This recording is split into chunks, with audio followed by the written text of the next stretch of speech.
C'est l'heure du journal de l'Afrique. Soyez les bienvenus sur France 24. À la une ce soir, élections présidentielles et législatives en Namibie.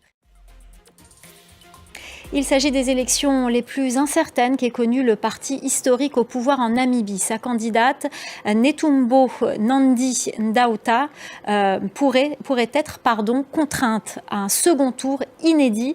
Le parti historique du pays est affaibli et de plus en plus contesté, notamment par la nouvelle génération, ce que l'on appelle les Born Free, nés après l'indépendance. Nina Masson.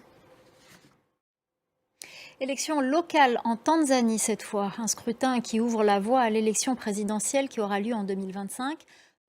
En bref, cette nouvelle manifestation au Mozambique, un rassemblement de soutien aux leaders de l'opposition qui dénoncent les résultats des élections du 9 octobre. Dans la région des Grands Lacs, les ministres des Affaires étrangères de la RDC et du Rwanda se sont mis d'accord sur un plan harmonisé de sortie de crise. Depuis le 25 novembre, les deux parties étaient réunies pour la 6e fois à Luanda, en Angola. Au Mali, les militaires au pouvoir ont évoqué des préparations en vue d'élections qui mettraient fin au régime actuel.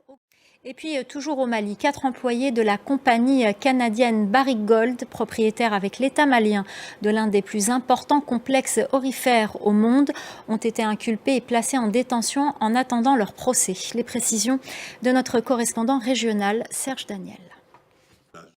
On en vient à l'affaire Boualem Sansal. L'écrivain franco-algérien a été placé en détention provisoire par un juge d'instruction du tribunal de Dar el-Beida, près d'Alger. Pour finir, on part au Cameroun où se déroule chaque année un festival de jeux de société, le festival Pousse-Pion.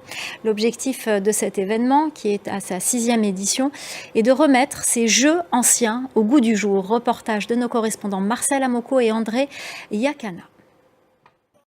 Voilà, c'est la fin du journal de l'Afrique. Tout de suite, l'actu 360 avec Cécile Galuccio.